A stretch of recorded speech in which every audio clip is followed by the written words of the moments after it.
말씀은요, 로마서 15장 13절, 로마서 15장 13절 말씀 한 절입니다. 우리 다 같이 한 절이니까 함께 읽도록 하겠습니다. 시작. 소망의 하나님이 모든 기쁨과 평강을 믿음 안에서 너희에게 충만하게 하사 성령의 능력으로 소망이 넘치게 하시기를 원하노라. 아멘. 아멘. 네, 오늘은 로마서 강의 54번째 시간으로 소망의 하나님, 우리 소망의 하나님이라는 제목으로 함께 말씀을 나누려고 합니다. 여러분, 성경을 읽다 보면 하나님에 관해서 독자인 우리 성도들에게 잘 설명하기 위해서 하나님께 여러 가지 형용사를 붙여놓은 것을 발견할 수 있습니다. 예를 들어서 사랑의 하나님, 긍휼의 하나님, 치유의 하나님, 자비의 하나님 등등 여러 가지 하나님에 대한 이름이 붙여져 있는 것을 볼 수 있습니다. 그리고 여러분이 보시는 대로 성경을 읽다 보면 하나님의 이름에 대해서 여러 곳에 사용이 되고 있죠. 하지만 뜻밖에도 우리 성도들이 아주 많이 사용하고 있는 소망의 하나님이라는 말은 오늘 본문에서 딱 한 번 사용되었습니다. 다른 곳에는 이 소망의 하나님이라는 말이 없어요. 그런데 이 단 한 번 사용된 소망의 하나님이라는 말을 우리는 굉장히 많이 들어봤고, 교회도 소망 교회도 있고, 소망에 대해서 우리 기독교인은 굉장히 중요하게 생각을 하고 있습니다. 그렇게 많이 들어봤고 많이 사용하고 있다는 것은 우리의 삶이 그만큼 만만하지 않고 때로는 절망적이기 때문일 것입니다. 그래서 때로는 사랑의 하나님, 은혜의 하나님보다는 소망을 주시는 하나님을 더 우리가 간절하게 생각하고 간절히 기다리고 하는 것이죠. 만만치 않은 인생을 살면서 때로는 절망하고 때로는 실망하지만 견디는 것이 바로 소망의 하나님을 믿고 있고 그 소망의 하나님이 진실로 우리의 소망이 되어 주시기 때문입니다. 자, 우리 삶에서 일어나는 많은 어려움 속에서도 소망의 빛이 되어 주시고 해결의 빛이 되어 주시는 우리 하나님 때문에 성도는 자기 자신에게 적대적인 세상에서 인내하면서 신앙의 여정을 걸어가는 것이죠. 여러분, 제가 성도가 나에게 적대적인 세상에서 인내하며 신앙의 여정을 걸어가는 것이다 라고 이야기했는데, 나에게 세상이 적대적이지 않다면 우리는 나를 좀 잘 생각해 봐야 됩니다. 성도는 성경에 의하면 세상이 적대적으로 생각하는 사람들입니다. 그리스도인은 세상이 항상 미워해 왔어요. 요즘에 와서 특별히 기독교인을 많이 미워하고 기독교인을 싫어하고 교회를 싫어하고 비방하는 게 아니라 원래 애당초부터 기독교인은 세상에서 외면당하고 세상이 싫어하고 적대적이고 이랬던 거죠. 근데 기독교가 세상에서 아주 친밀하게 세상에서 잘 지내고 있다면 그것도 좀 신앙적으로, 신학적으로, 교리적으로 생각을 해봐야 하는 겁니다. 우리 기독교인이 세상에서 나를 기독교인이기 때문에 별로 안 좋아하는 사람이 없다면 그것도 참 문제가 있는 사람인 겁니다. 쟤는 예수 믿어서 저렇게 됐대. 어쩌다 저렇게 됐냐, 이런 말 들어보신 분 혹시 계신가요? 안 들어봤으면 잘 생각해 봐야 되는 거예요. 앞으로 우리가 신앙생활을 잘 하다 보면 그런 말을 듣게 됩니다. 쟤는 어쩌다가 저렇게 됐대. 옛날에 안 그랬는데 왜 저런데? 라는 말을 꼭 듣게 되시는 우리 여러분들이 되시기를 바랍니다. 저는 여러분이 그런 상황에서 항상 소망의 하나님을 믿고 기대하면서 살아가시기를 부탁을 드립니다. 자, 그런데 우리 삶의 문제는 외부에서만 오는 것이 아닙니다. 외부, 나 외의 바깥의 요인으로만 절망하는 게 아니라는 거죠. 더 큰 문제는 나 자신에게서 나오고 이 문제는 해결하기가 정말 어렵고 소망의 하나님께 기대하기도 어려워 보일 때가 굉장히 많이 있습니다. 더욱 그래서 우리는 나를 바라볼 때 더욱 큰 절망을 하게 되는 것이죠. 절망 중에서 가장 끔찍한 절망은 나 자신에 대한 절망입니다. 세상에 대해서 그리고 다른 사람들에 대해서 절망한다면, 우리는 또 절망하기 싫다면 산에 들어가거나 외면해 버리면 됩니다. 안 보면 그만인 거예요. 그리고 산에 들어가서 그냥 산의 나무들만 바라보고 산짐승들만 바라보면서 살면 되는 겁니다. 안 보면 그만이에요. 그런데 나 자신에 대한 절망은 피할 수가 없어요. 나를 등질 수 없고 나를 외면할 방법이 전혀 없기 때문이에요. 그러나 성도는 실망스러운 나 자신을 직면하더라도 절망하지 않을 수 있는 비결이 있습니다. 바로 나 자신의 소망이 되시는 하나님 때문입니다. 세상도 나도 나에 대해서 절망하고 나를 바라보고 비웃고 한다고 해도 우리 하나님은 나에 대한 소망을 거두어 버리지 않으시고 오히려 나와 함께 만들어가고 싶으신 하나님의 나라, 그리고 나를 통해 이루어가고 싶으신 하나님의 꿈을 품고 계시는 거죠. 내가 아무리 부족해도 하나님은 나를 위해서 가지고 있는 꿈이 있다는 거예요. 내가 나를 바라볼 때 나는 좀 아닌 것 같아, 나는 틀렸어 라고 생각해도 하나님은 나 때문에 예수님을 보내셨고, 나 때문에 예수님이 돌아가셨고, 그리고 나 때문에 가지고 계신 꿈이 있다는 거예요. 나의 소망이 되실 뿐만이 아니라 나의 미래에 대한 소망도 하나님이 품고 계시다는 거죠. 그리고 이 사실을 알게 되고 믿게 되면 성도는 자기 자신에 대해서 절망하지 않게 됩니다. 나를 바라보고 나는 왜 이렇게 생겨 먹었을까? 나는 왜 계속 유혹에 넘어갈까? 나는 왜 계속 죄를 지을까? 나는 왜 이렇게 게을러 빠졌을까? 나는 왜 이 모양일까? 할지라도 하나님은 끝까지 참으시면서 나를 통해 이루실 하나님의 꿈을 놓지 않으신다는 거죠. 그래서 계속 나를 변화시키고 계속 나를 새롭게 만들어 가시는 거죠. 이 사실을 정확하게 믿으면 우리는 절망하지 않게 되는 거죠. 나를 보면 절망하지만 하나님을 보면 절망할 일이 하나도 없게 되는 것입니다. 자, 우리가 하나님을 믿는다는 것은 말 그대로 하나님을 믿는 것이지만 이 믿음 안에서 나 자신의 본질을 발견하는 것이 굉장히 중요합니다. 보통 사람들이 말할 때 나 자신의 본질을 알아라, 발견해라 라고 하면 나의 부족함, 연약함, 죄악됨 이런 것을 발견하는 것을 뜻하지만 거기서 우리가 진짜 본질을 발견하는 건 더 나아가서 내가 하나님 안에서 하나님께 어떤 존재인지를 발견하는 겁니다. 하나님이 나를 얼마나 사랑하시고 하나님이 나를 위해 어떤 일을 하셨고 하나님이 나를 어떻게 구원하셨으며 지금도 나를 위해 어떤 일들을 해가시는지 그걸 아는 것이 믿음이고 그걸 아는 것이 신앙생활입니다. 그래서 신앙이 깊어질수록 나 자신에 대해서 알게 되고 하나님이 어떤 분인지 알게 되고 그래서 실망하고 절망하지 않게 되는 거예요. 힘들어도 물론 힘들면 괴롭고 넘어질 수도 있지만 하나님 안에서 다시 일어날 수 있는 힘이 생기는 거죠. 자, 이사야 43장에서 하나님은 이렇게 말씀하셨어요. 너는 두려워 말라. 내가 너를 구속하였고 너를 지명하여 불렀나니 너는 내 것이라. 너의 하나님 여호와가 너의 가운데 계시니 그는 구원을 베푸실 전능자시라. 그가 너로 인하여 기쁨을 이기지 못하여 하시며 너를 잠잠히 사랑하시며 너로 인하여 즐거이 부르며 기뻐하리라 하시니라. 아멘. 하나님께 여러분은 그런 존재라는 것을 믿으시기를 바랍니다.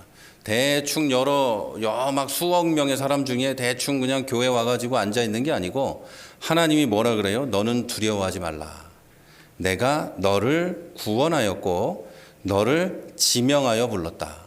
한 명 한 명을 지명해서 불러내셨다라는 거예요. 그러니까 하나님에게 한 명 한 명은 그냥 아무나 중에 한 명이 아니라 한 명, 딱 한 명, 특별한 단 한 명이라는 것을 믿으시기를 부탁드립니다. 그래서 많은 사람들 가운데 내가 좀 못나 보일지라도 그 많은 사람들 가운데 내가 그냥 부족한 한 사람이 아니라 하나님께는 완전히 특별한 외동딸 같은 외동아들 같은 그런 존재라는 것을 잊지 마시기를 바랍니다. 자, 그러나 하나님께서 이스라엘 백성에게 이런 말씀을 하실 때 이스라엘 백성이 하나님께 잘하고 있을 때인가? 부모님이라면 부모님께 효도를 잘하고 있을 때인가? 전혀 그렇지 않습니다. 자기 자신이 볼 때도 형편없는 하나님 앞에서 올바르지 못한 정말 나쁜 삶을 살았지만 하나님은 그런 이스라엘 사람들에게 두려워 말라. 나는 너희 가운데 있고 구원을 베풀 것이다. 나는 너희 때문에 정말 기쁘다. 이렇게 말씀을 하신 거예요. 우리가 어떤 상황에 있을지라도 하나님은 나 때문에 기뻐하신다는 거예요. 하나님께서는 소망을 가지고 이스라엘을 사랑하시고 기뻐하셨던 거예요. 이 이스라엘이 언젠간 나에게 돌아올 것이고, 그리고 이들을 나는 버리지 않을 것이고, 나는 얘들을 끝까지 사랑할 것이고, 미래의 어떤 순간 때문이 아니라 지금 이 이스라엘 백성 때문에 나는 기쁘다. 이렇게 말씀을 하시는 거죠. 우리가 아무리 부족하고 죄가 많아도 하나님은 우리에게 소망을 두시고 또한 우리의 소망이 되어주고 계십니다. 바로 이러한 하나님의 나에 대한 소망을 알게 되면 성도는 자기 자신에 대한 절망에서 벗어날 수 있게 됩니다. 내가 아니라 하나님을 보게 되기 때문이에요. 자, 그래서 상황과 사람과 세상과 나 자신에 대해서 절망하지 않고 오히려 소망만 가지고 살 수 있게 되는 겁니다. 자, 그러면 소망의 하나님께서 주시는 이 소망으로부터 나오게 된다는 기쁨과 평안을 어떻게 하면 항상 내 것으로 소유하면서 살아갈 수 있을까? 성도는 하나님이 주시는 소망과 기쁨이 항상 있다는데 없잖아요. 실제는 성경은 이렇게 말하지만 우리 안에 그게 없는데 어떻게 하면 그걸 가질 수 있겠는가? 그것이 바로 오늘 말씀의 주제입니다. 자, 본문은 그 비결을 믿음이라고 정확하게 이야기합니다. 본문 13절을 다시 보면 이렇게 써 있죠. 소망의 하나님이 모든 기쁨과 평강을 믿음 안에서 너희에게 충만하게 하신다. 이렇게 기록되어 있죠. 오직 믿음 안에서만 소망이 주는 기쁨과 평강이 내 안에서 넘치게 되는 겁니다. 소망의 하나님을 진실하게 믿는 것이 내 삶의 소망이 충만하게 되는 유일한 비결이라는 거예요. 하나님을 진실하게 믿는 것, 그것이 내 안에 소망이 넘치게 되는 비결인 거죠. 우리가 자주 말씀드리는 걸 수 있지만 우리가 돈을 믿으면 돈만 바라보면 돈이 없으면 실망하고 돈이 많으면 행복해집니다. 통장에 동그라미가 앞에 숫자 바뀌는 게 중요한 게 아니고 동그라미가 하나씩 늘어날 때마다 행복해지고 기뻐지고 그리고 갑자기 사라지면 슬퍼지고 뭐 이러는 게 인생이란 말이에요. 그런데 하나님을 바라보는 사람은 통장에 있는 돈과 상관없이 주변에 있는 모든 상황과 상관없이 기뻐하게 된다는 거예요. 자, 그러면 도대체 하나님을 믿는다는 그 믿음은 무엇인가를 한번 살펴보겠습니다. 자, 믿음은 시력이에요. 시력. 여러분 눈이 얼마나 좋은지 모르겠지만 시력이에요. 시력. 보이지 않는 것을 볼 수 있는 시력이죠. 눈 나쁜 사람은 안 보이는 걸 보는 거. 이게 믿음이에요. 그래서 성경은 믿음은 보이지 않는 것들을 보게 되는 거다라고 이야기하죠. 보지 못하는 것을 실체를 보게 되는 이것이 믿음이라고 얘기해요. 내 눈에는 절대 안 보이는 것, 근데 보는 거, 이게 믿음이죠. 믿음의 눈으로 세상을 바라보면 그 사람에게는 기쁨이 일어난다. 이런 이야기예요. 여러분 이제 노안이 오면 작은 글씨가 안 보여요. 그래서 이렇게 점점 이렇게 멀리 봐야 되는 불행한 일이 생기고 팔 길이보다 더 안 보이게 되면 그땐 돋보기를 써야 되는 거예요. 팔이 이만큼 되는데 안 보이면 이제 돋보기를 써야 보이게 되는 거죠. 예, 젊은 사람들이나 그게 없는 사람들은 모르겠지만 노안이 오면 굉장히 불편한 게 많아요. 핸드폰에 대한 욕심이 일단 사라집니다. 무슨 말인지 모르시겠죠? 핸드폰이 아무리 좋아도 내 눈에는 안 보이기 때문에 바꾸고 싶은 욕심이 완전히 사라져요. 어차피 안 보이기 때문에. 저도 완전히 사라졌어요. 아무거나 있어도 상관없어요. 어차피 안 보이기 때문에. 그리고 돋보기를 써야 보이는 거고. 그런데 뭐 일반 그냥 눈은 좋아요. 1.2, 1.5 막 이러니까 그건 좋지만 노안이 오면 안 보이는 거예요. 그런데 이렇게 안 보이다가 안경을 잘 보이는 돋보기를 썼을 때 딱 보이게 되는, 뚜렷하게 보이게 되는 이런 것이 바로 믿음이에요. 믿음의 눈을 가지면 모든 것이 보이게 되는 거예요. 앞에 안 보이는 것들을 걷어내고 진짜 보이는 것을 보게 되는 거죠. 지금 내 삶이 고통스럽고 내 모습이 비참해서 절망할 수밖에 없다고 해도 천지를 창조하신 하나님을 믿고 바라보는 사람은 반드시 소망을 가집니다. 이 소망의 하나님 때문에 안 보이는 미래, 안 보이는 나 자신을 믿는 거죠. 보이지 않지만 보는 거예요. 누구 때문에? 하나님 때문에. 하나님이라는 안경을 쓰는 거다 이렇게 생각하면 이해가 더 쉽습니다. 그게 믿음이에요. 나라는 안경을 쓰는 게 아니고 빨간색 안경을 쓰는 게 아니고 하나님이라는 믿음의 안경을 쓰면 무엇을 바라보든지 간에 소망을 가지게 되죠. 갑자기 기쁘게 되죠. 그렇게 되는 거예요. 여러분, 천지를 창조하신 하나님께서 나의 하나님이시고 나에게 소망을 두시고 나와 함께 하시는데 절망할 이유가 뭐가 있겠습니까? 여러분, 일주일 동안 월요일 날 나가가지고 로또를 하나 사서 이게 이제 몇십억이 될 텐데 토요일 날 그게 맞았어요. 확실히 1등이 됐어요. 그러면 이 종이를 바라보면서 우리는 어떤 마음을 갖게 될까요? 그냥 종이짝으로 생각할까요? 아니면 나를 구원할 구원자로 생각할까요? 이 비참하고 어렵고 고통스러운 상황에서 우리 가족을 구원할 그런 거라고 생각할까요? 솔직히 생각해 보세요. 그런 거라고 생각할 거 아니에요. 이것이 내 인생을 구원할 것이다. 그러면서 월요일 날 농협에 가서 이걸 바꿀 생각을 하면 막 가슴이 뛰고 기쁘고 막 소망이 넘쳐나는 거죠. 이것만 바라보면. 아닌 것처럼 그렇게 다 그런 거. 이게 5천만 원만 돼도 그럴걸요? 100만 원만 돼도 그러고. 근데 막 수십억짜리 로또 1등이 되면 당연히 이것이 내 인생을 구원할 거야 하면서 토요일 저녁부터 월요일 새벽까지 머릿속에는 이거 가지고 뭐 할지가 돌아가겠지. 집을 하나 사고 그리고 나중에 이제 애 학비도 돼야 되니까 어떻게 하고 뭘 하고 뭐라고 고민하겠죠. 결혼한 사람은 남편에게 나눠줘야 될까? 이거 모른다고 할까? 없다고 할까? 이런 생각도 하면서 계속 이걸 생각하게 되겠죠. 그런데 여러분, 그게 아니라 로또 정도가 아니라 천지를 만드신 하나님이 내 편이시고 그분이 나의 소망이 되시고 그분이 나에 대해서 소망을 가지고 계시는데 내가 절망할 이유가 뭐가 있겠어요? 돈 몇십억 가지고 그렇게 소망을 가지는데 그것 때문에 그렇게 기쁜데 하나님이 나와 함께 하시는데 절망할 일이 그렇게 있냔 말이죠. 다윗은 자기를 죽이려는 사울을 피해서 도피 생활을 합니다. 이스라엘 전국 각지를 떠돌아다니다가 또 뭐 굴 속에 들어가서 살기도 하고, 그리고 다윗을 따라다니던 사람들은, 여러분 다윗 왕 아시죠? 다윗을 따라다니던 사람들은 뭐 대단한 사람들이 아니었어요. 요즘으로 치면 그냥 깡패, 동네에서 이렇게 행실이 좋지 못한 사람들, 좀 나쁜 말로 표현하면 조직폭력배들, 이런 사람들이 다윗을 따라다녔어요.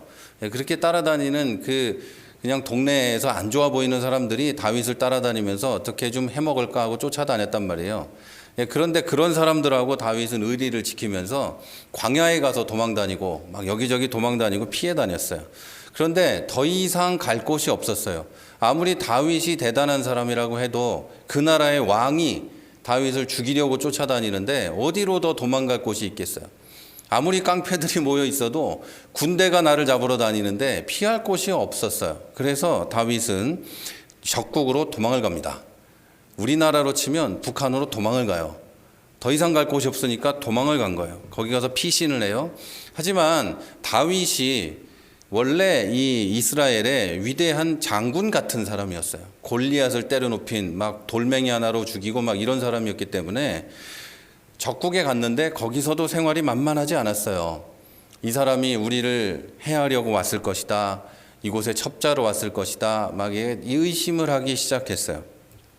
그래서 다윗은 살아남기 위해서 침을 흘리고 미친 사람 흉내를 내고 벽에다 뭘 바르면서 목숨을 부지했어요. 비참한 생활을 하고 있었죠. 이 시기에, 이런 비참한 시기에 다윗은 시편 34편을 썼습니다. 근데 시편 34편 6절에서 이런 고백을 합니다. 이 곤고한 자가 부르짖음에 여호와께서 들으시고 그 모든 환난에서 구원하셨도다. 이렇게 썼어요. 지금 침을 흘리면서 미친 척하면서 목숨을 구걸하고 있는 주제에 하나님께서 나를 구원하셨다면서 과거형으로 시를 썼어요. 하나님이 나를 구원하실 거야 라는 믿음의 표현을 한 게 아니라 하나님이 이미 나를 구원하셨다. 이렇게 말을 했다는 거죠. 어떻게 그럴 수 있었을까요? 7절에 가면 다윗은 이렇게 말합니다. 여호와의 사자가 주를 경외하는 자를 둘러 진치고 저희를 건지시는도다, 이렇게 말해요. 여기서 주를 경외하는 자는 자기 자신이에요. 하나님의 사자가 나를 둘러싸 진치고 나를 구원하신다라는 거예요. 비참하게 목숨을 구걸하고 있으면서도 다윗은 하나님의 사자가 나를 둘러싸고 구원하는 것을 보고 있었던 겁니다. 왜? 믿음의 눈이 있으니까요. 그걸 보고 있었던 거예요. 여러분, 영안을 떠라 막 이러죠. 영안, 이 영적인 눈을 떠라 막 이런 말을 하는데, 이게 신령한 세계를 바라본다는 의미도 있겠지만 그거보다는 믿음의 눈을 갖는 거예요. 실제로 하나님의 사자가, 천사가 나를 구원하러 하늘에서 내려오는 것을 눈으로 보는 거라기보다는 그것을 믿는 것, 이게 영의 눈을 뜨는 거예요. 그게 더 중요한 거예요. 그래서 환상을 보여달라, 환상을 보여주세요라고 기도하는 게 아니라 믿음을 가지면 그것을 보게 되는 거예요. 지금 어려운 상황에서도 그것을 보게 되는 거예요. 이게 믿음이라는 거예요. 이게 영안이라는 거예요.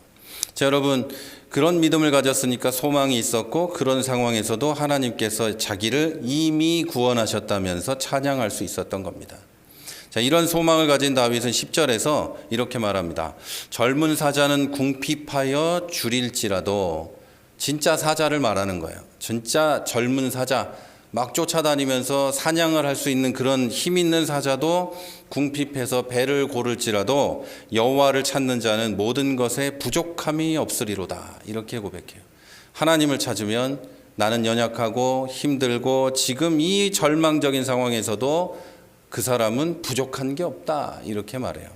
소망의 하나님을 발견한 다윗은 절망할 수밖에 없는 상황에서도 절망하지 않고 하나님이 주시는 소망으로 다시 일어서고 하나님의 소망으로 위대한 다윗이 될 수 있었던 겁니다. 하나님은 다윗을 왕으로 삼기로 했단 말이에요. 하나님은 다윗에게 소망을 가지고 계셨어요. 그리고 다윗은 그 하나님께 소망을 두고 있었어요. 이것을 믿으니 다윗은 위대한 사람이 될 수 있었던 것이죠. 자, 이렇게 믿음은 곧 보이지 않는 것을 보는 것이고, 보이지 않는 것을 보는 사람은 소망을 가지게 됩니다. 믿음과 소망은 떨어질 수 없는 거예요. 믿는 사람은 소망을 가지게 되고 그 소망 가운데 인내하며 사랑할 수 있게 되는 거예요. 그래서 믿음, 소망, 사랑은 하나인 거예요. 믿음이 좋은데 소망이 없다, 거짓말이에요. 거짓말. 그럴 수가 없는 거예요. 믿음이 있고 소망이 있는데 사랑이 없다? 그럴 수도 없는 거예요. 믿음, 소망, 사랑은 진짜 믿음이 있는 사람에게 동시에 일어나는 거예요. 동시에. 자, 여러분, 믿음은 하나님을 보는 것이고 그 결과가 소망인 걸 믿으시기를 바랍니다. 자, 본문은 믿음 안에서 소망을 충만하게 하시고 넘치게 하신다고 또 이야기합니다. 소망이 하나님을 믿으면 우리에게 소망을 가득하게 하시고 충만하게 하시고 또한 넘치게 하신다는 거예요. 자, 넘치게 한다는 것에 좀 주목을 하시기 바랍니다. 이렇기 때문에 믿음이 강한 사람과 믿음이 약한 사람은 하늘과 땅의 차이가 나는 거예요. 아무리 어려운 상황이라도 하나님을 믿고 바라보는 사람은 소망이 충만할 뿐 아니라 차고 넘쳐요. 반면에 별일 아닌 상황에서도 믿음이 약해서 하나님을 보지 못하면 내 의지가 강하고 능력이 있고 충분히 이겨낼 수 있는 사람이라 할지라도 절망스러운 상황을 만나게 되고 소망이 사라져버리게 돼요. 자, 그래서 소망의 하나님을 보지 못하는 사람은 내 삶에 부족한 것이 발견되면 자주 절망하고 넘어지고 마는 것입니다. 하지만 진실한 믿음의 사람은 삶 가운데서 부족한 부분이 발견되면 자, 이제 하나님의 은혜를 입을 때가 되었다, 이런 사실을 알게 돼요. 믿음이 보이지 않는 것을 보게 되는 겁니다. 내가 지금 좀 경제적으로 좀 궁핍해. 이제 하나님이 나에게 돈 주실 때가 됐나 보다, 이런 생각을 하는 거예요. 근데 믿음이 없는 사람, 보이지 않는 것은 못 보는 사람은 내가 돈이 좀 궁핍해져요. 그럼 난 이제 끝났어. 내 인생은 종친교. 나는 이제 빚도 못 갚고 나는 끝나는 거야, 이런 생각을 하게 되는 것이고, 진짜 보이지 않는 것을 보는 사람은 하나님이 어떻게 하시겠지, 하나님이 내가 다른 짓 해서 돈이 없는 것도 아니고 하나님이 잘 하시겠지, 이런 생각을 하게 되는 거예요. 그리고 그거 안에서 믿음을 가지고 있으니까 소망을 가지고 기쁘게 살게 되는 거예요. 그래서 소망이 그냥 찰랑찰랑한 게 아니라 넘치니까 좀 이따 말씀드리겠지만 주변의 사람들이 볼 땐 저건 정신이 나갔구나 이런 생각을 하게 되는 거죠. 그런 거예요. 여러분, 이 기독교인들이 핍박을 받을 때 핍박받던 기독교인들이 회당에 모여서 또 밖에 나가서 자기 집들에 모여서 찬송을 하며 기뻐하며 기도를 해요. 밖에 있는 사람들이 볼 때 어떤 생각을 했을까요? 정신이 나갔구나. 정신이 혼미하거나 돌았구나. 이런 생각을 했겠죠. 당연한 거예요. 자, 믿는 사람을 밖에 믿지 않는 사람들이 바라볼 때는 정신이 나갔구나. 어떻게 저렇게 살고 있을까? 이런 생각을 하게 되는 거예요.